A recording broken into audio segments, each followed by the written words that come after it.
Assalamualaikum warahmatullahi wabarakatuh.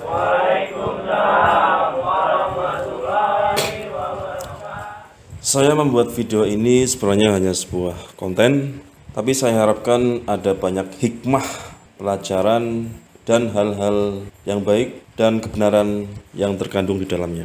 Kali ini kita akan membahas atau mereaksi tentang Alibata atau video Alibata yang banyak dalam videonya itu menggunakan jargon udah mandi, kalau nggak percaya cium aja.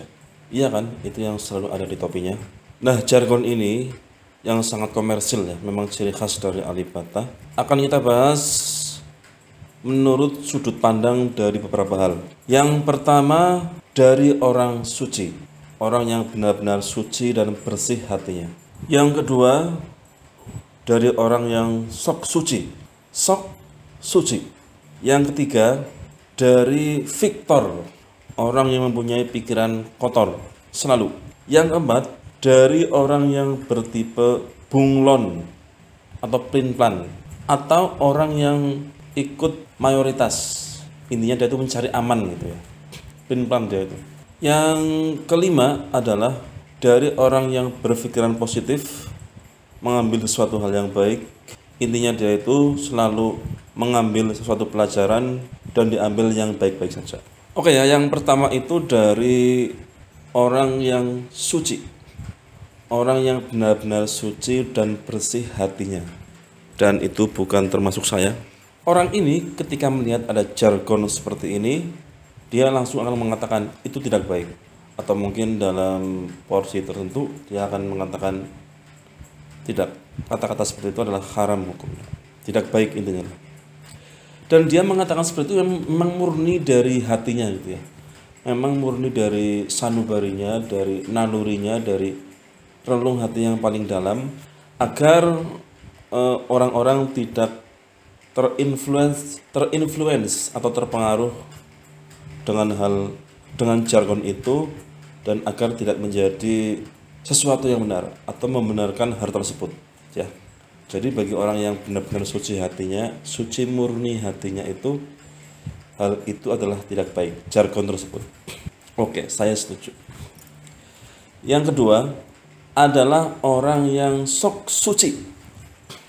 Ini orang sok suci ini bisa berarti memang karena memang orangnya itu alim ya, orangnya itu alim, atau orang yang memang pernah ya minimal ke tanah suci, atau orang yang pernah berhaji ya kan, dia memang secara lahiriah memang orang yang suci gitu ya, orang yang sudah bersih gitu.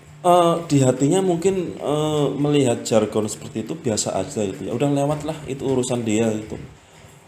Dia mau seperti apa, dia mau melakukan sesuatu yang buruk, mau mengatakannya buruk, itu terserah dia tuh. Tapi yang keluar dari mulutnya itu, lahirnya itu, dia seakan-akan menentang gitu. Jangan, itu tidak baik. Jargon udah mandi, kalau nggak percaya cium aja, itu tidak baik. Gitu. Jadi lidahnya itu suci ya, lidahnya itu manis, lidahnya itu manis, dan ingin terlihat memang suci gitu. Ya kan, nah, saya sudah menyandang titel haji kok, saya sudah orang alim, masa melihat seperti itu akan saya biarkan saja itu. Walaupun sebenarnya hatinya cuek, hatinya tidak terlalu peduli, tapi lahirnya dari bibirnya itu manis gitu. Kalau tipe orang yang ini sok suci, saya no ya. Yang ketiga adalah tipe pikiran kotor ya, tipe pikiran kotor. Jadi memang tipe orang seperti ini bisa dikatakan dia luar dalam itu memang, mohon maaf ya, apa ya, saya tidak ingin mengungkapkan dengan kata-kata yang lain. Misalnya orang ini memang luar dalam itu sudah tidak baik ya, sudah hatinya tidak baik, kemudian lahirnya juga tidak baik. Jadi hal seperti itu bagi dia sudah lumrah, biasa aja, ya udah biarlah.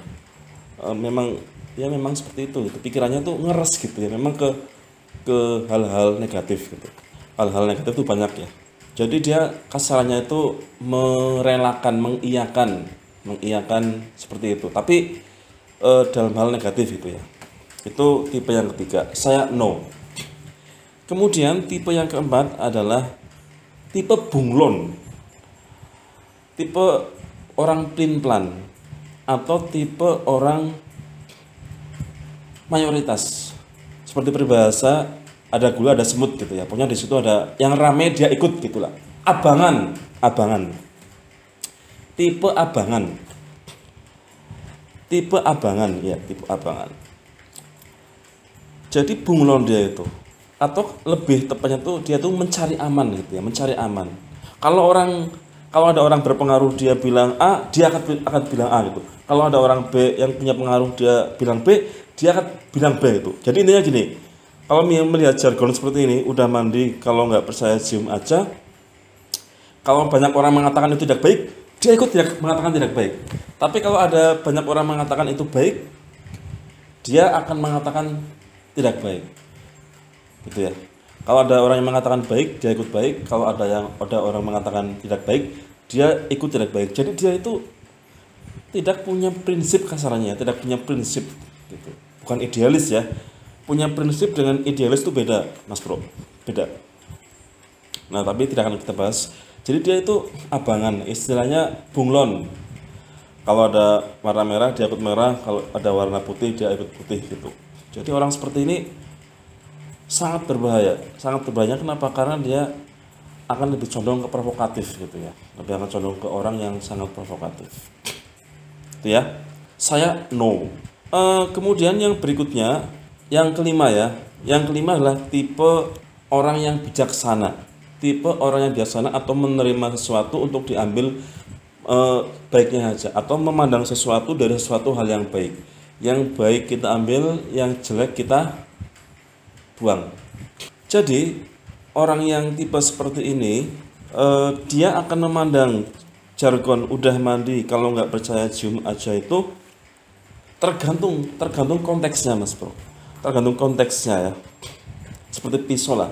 Pisau kalau digunakan untuk mengiris bawang kan akan mendapatkan pahala ya kan, untuk masak atau menghidupi keluarga dan sebagainya. Tapi kalau pisau digunakan untuk membunuh, maka akan menjadi berdosa seperti itu. Jadi kalau udah mandi, kalau nggak percaya cium aja itu, kalau misalnya kita kan pikirannya secara umum itu pasti negatif ya. Pikirannya pasti negatif gitu. Udah mandi kalau nggak percaya cium aja ya kan. Misalnya ke pacarnya gitu. Kalau udah mandi kalau nggak cium aja. Nah, itu tidak baik, Mas Bro, itu berdosa ya. Berdosa. Tapi kalau udah mandi kalau nggak percaya cium aja kepada istri misalnya gitu ya. Ini yang ngomong juga jarang aku. Itu pahalanya besar, Mas Bro. Saya tidak akan menyebutkan hadisnya. Kita secara umum aja. Jadi itu pahalanya besar. Mencium istri, kemudian mencium, apalagi mencium ibu gitu ya, sungkem, kemudian mencium orang tua, ayah misalnya, itu pahalanya besar, Mas Bro. Walaupun juga tidak harus tidak apa-apa, karena masih banyak yang bisa kita lakukan selain hal itu. Nah, tapi orang yang tipe seperti ini adalah memandang sesuatu secara positif ya.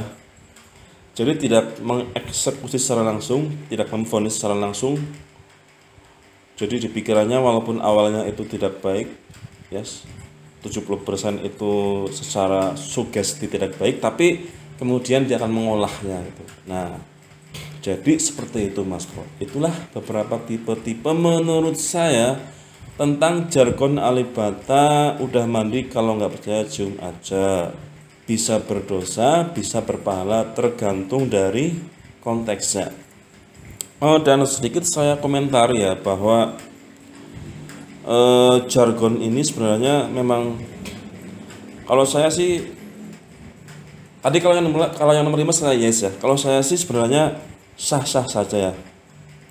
Karena memang itu merupakan ciri khas dari alibata dan sangat komersil sekali. Belum ada dimanapun orang yang memakai topi kemudian ada tulisannya seperti itu. Baru alibata ya. Baru alibata, saya yakin. Itu baru dari topinya ya. Itu sudah sangat istilahnya ngejual sekali, itu sudah sangat komersil. Kalau saya tipe yang mana? Kalau saya adalah tipe yang kelima, Mas Bro. Saya selalu berpikiran positif tentang sesuatu hal. itu tergantung dari konteksnya ya. Selama itu tidak menjadi sesuatu yang ke arah negatif secara massal itu, menurut saya tidak apa-apa. Dan apa dari maksud alibata itu menggunakan jargon tersebut juga kita tidak tahu ya, hanya dia yang tahu. Dan saya juga tidak tahu apa Mas Alibata ini sudah menikah atau belum. Tapi dalam dunia hiburan seperti itu menurut saya sesuatu hal yang wajar. Oke ya. Sedikit saya tambahkan, sebenarnya saya membuat video ini juga agak gimana gitu karena kenapa? Karena tidak menguntungkan saya secara psikis, tapi itu adalah merupakan panggilan hati saya untuk meluruskan dan bagaimana cara kita memandang sesuatu hal. Jadi bisa berpahala juga bisa berdosa. Silakan yang hanya nonton bagian awal dan akhir, silakan untuk bisa dilihat secara full biar kita tidak gagal paham dan kita bisa mengambil hikmah dari semua apa yang kita lihat, apa yang kita dengar, apa yang kita rasakan di dunia ini untuk menjadi sesuatu yang baik. Sekian dari saya. Assalamualaikum warahmatullahi wabarakatuh.